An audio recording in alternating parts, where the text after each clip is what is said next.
ఉమ్మడి ఆదిలాబాద్ జిల్లా వ్యాప్తంగా ఉన్న వైష్ణవాలయాలు భక్తులతో కిటకిటలాడుతున్నాయి. వైకుంఠ ఏకాదశి పురస్కరించుకొని ఉదయం నుంచే ఆలయాలకు భక్తులు పోటెత్తారు. మంచిర్యాల జిల్లా మందమర్రిలోని శ్రీ వెంకటేశ్వర స్వామి ఆలయంలో జిల్లా కలెక్టర్ కుమార్ దీపక్ ప్రత్యేక పూజలు నిర్వహించారు. ఆలయాలకు వచ్చే భక్తుల కోసం అధికారులు అన్ని ఏర్పాట్లు చేశారు. ఏదైనా మీ అందరి సహకారంతో వైభవంగా కార్యక్రమం జరుగుతుంది. ఇక ముందు కూడా జరగాలంటే మీ అందరి సహకారం కావాలి. గోవిందా మేము ఇక్కడి నుంచి వరుస క్రమంలో తీసుకెళ్తాం. ఇక్కడ కూర్చున్న వాళ్ళందరూ కూడా ఒక్కసారి అటువైపు తిరగండి. ఇప్పుడు కాదు, ఇక్కడ హారతి అయిన తర్వాత అక్కడ హారతి ఇచ్చేటప్పుడు మిగతా వాళ్ళు ఎవరు లేవద్దు మధ్యలో. దయచేసి మేమే లేపి తీసుకుని వెళ్తాం, అర్చన చేపించి పంపిస్తాం వాళ్ళని. మిగతా లైన్ నడుస్తూ ఉంటుంది.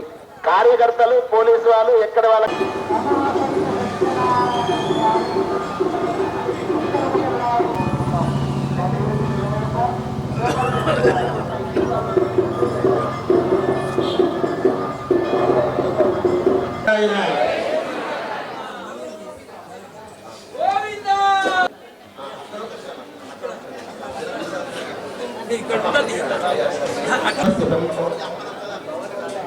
ఖాళీ చేయాలి.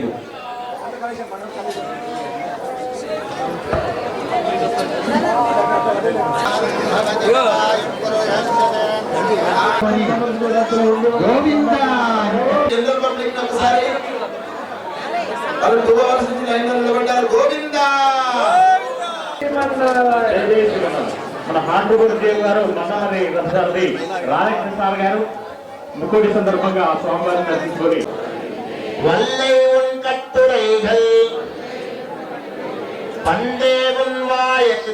ఇక్కడ పూజా కార్యక్రమం ప్రారంభం చేసుకొని మన నిత్యము ఆస్థాన మన ధర్మకర్త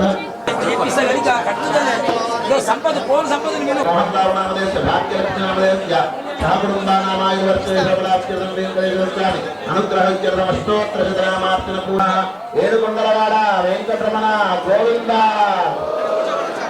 గోవింద గోవింద.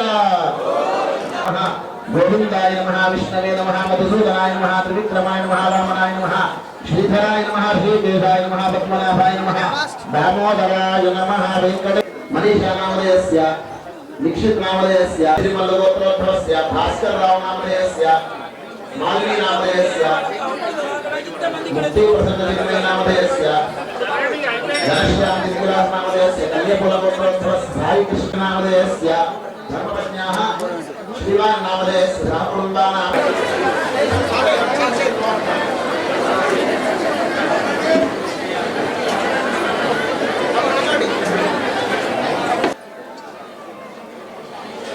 జై శ్రీమన్నారాయణ, జై జై శ్రీమన్నారాయణ.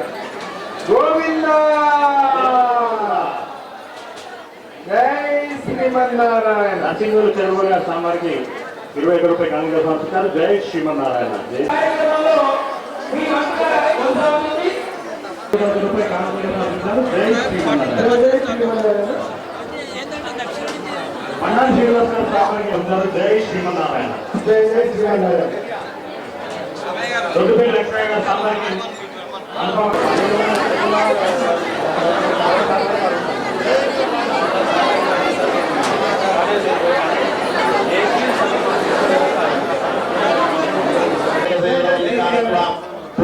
జగదీశ్వర వాసుదేవ దీర్ఘమాయు శతమానం భవతి శతాయు పురుషేంద్రియ ఆయుష్యేంద్రియే ప్రతిష్ఠతి. వెంకటేశ్వర పరబ్రహ్మణే నమః. శ్రీరంగనాథ వైకుంఠనాథ పరబ్రహ్మణే నమః. అలర్మేల్మంగా పద్మావతి సమేత వెంకటేశ్వర స్వామినే నమః. ఏడుకొండలవాడ వెంకటరమణ గోవింద. ఆమద ముక్కలవాడ అనాథ రక్షక గోవింద గోవింద.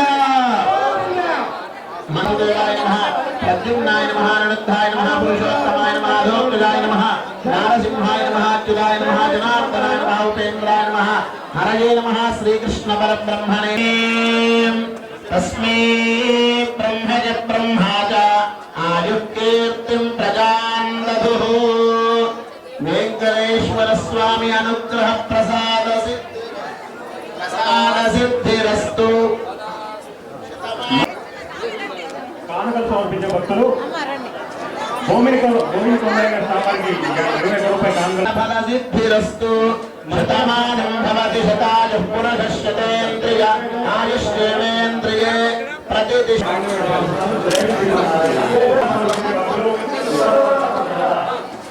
ఉండండి.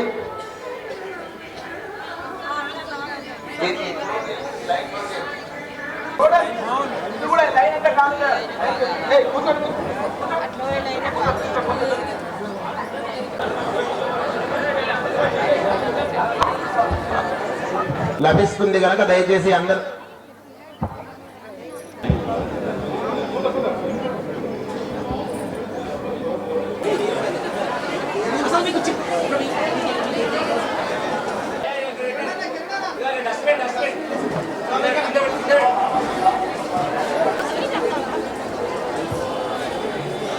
ముక్కోటి ఏకాదశి సందర్భంగా ఉమ్మడి ఆదిలాబాద్ జిల్లాలోని దేవాలయాలతో భక్తుల సందడి అయితే మొదలైందని చెప్పొచ్చు. ఉదయం నుంచే భక్తులు ముక్కోటి ఏకాదశి సందర్భంగా ఇటు స్వామివారిని దర్శించుకున్నారు. ఉత్తర ద్వారం నుంచి ముక్కోటి ఏకాదశి సందర్భంగా దేవాలయాలన్నీ భక్తులతో కిటకిటలాడుతున్నాయి.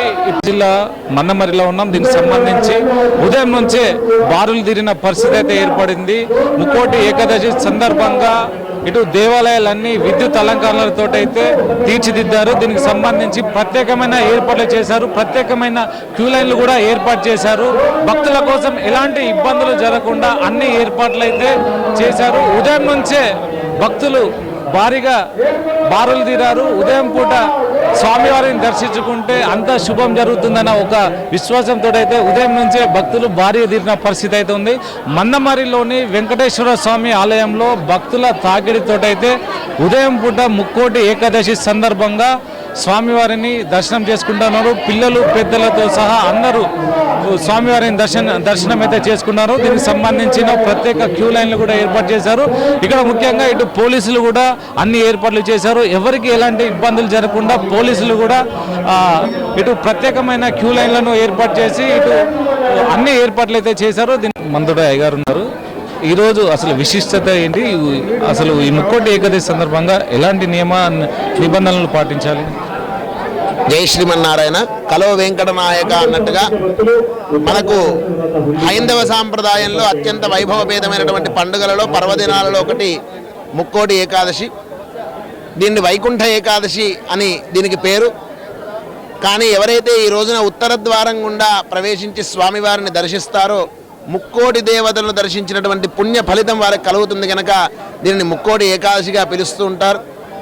ఈ రోజున స్వామికి విశేషించి మన మందమరి పట్టణంలో అత్యంత వైభవపేతంగా ఇక్కడ కనివిని అని ఎరగని రీతిలో అత్యంత ఏర్పాట్లు కూడా చాలా జరుగుతున్నాయి. ఏకాదశి పర్వదినం అనేటువంటిది వైష్ణవ సాంప్రదాయంలో అత్యంత వైభవపేతమైనటువంటి పండుగ. అందులో ముక్కోటి ఏకాదశి చాలా గొప్పనైనటువంటి అరుదైనటువంటి పండుగ.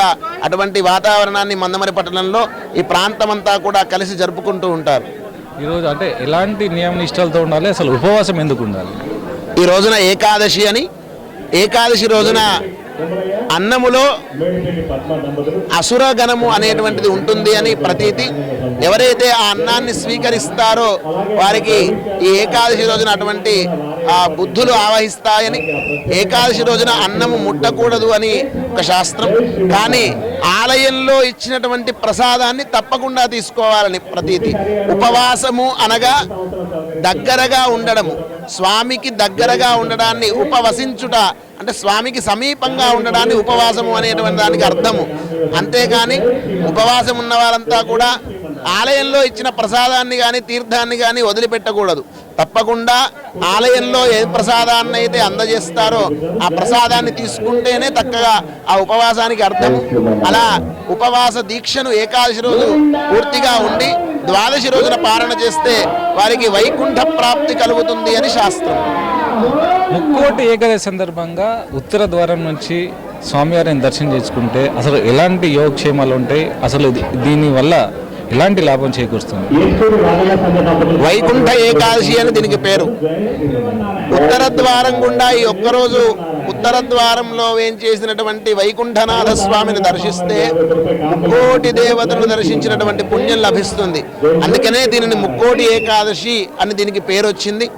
ఈ రోజున ఉత్తర ద్వారం గుండా స్వామిని దర్శిస్తే పునర్జన్మ ఉండదు అనేటువంటిది శాస్త్రం. ఎప్పుడూ కూడా మానవ జన్మ చాలా దుర్భిక్షమైనటువంటిది. అసలు మానవ జన్మ దొరకడం అనేటువంటిది చాలా అదృష్టం. ఎన్నో కోట్ల జన్మల తర్వాత ఈ జన్మ లభిస్తుంది. ఈ జన్మ లభించిన తర్వాత మరల జన్మ రావాలనుకోవడం మనకు సాంప్రదాయ రహితం. స్వామివారి దర్శనం చేసుకోవడం జరిగింది. స్వామివారి ఇక్కడ పూజలు ఘనంగా వైభవంగా జరుగుతున్నాయి. స్వామివారి పూజలు ఇక్కడ ఘనంగా జరుగుతున్నాయి, అంగరంగ వైభవంగా జరుగుతున్నాయి. కనుల ముచ్చటగా ఉన్నది. ఈ దర్శనం చేసుకోవడం నా అవకాశంగా భావిస్తున్నాను.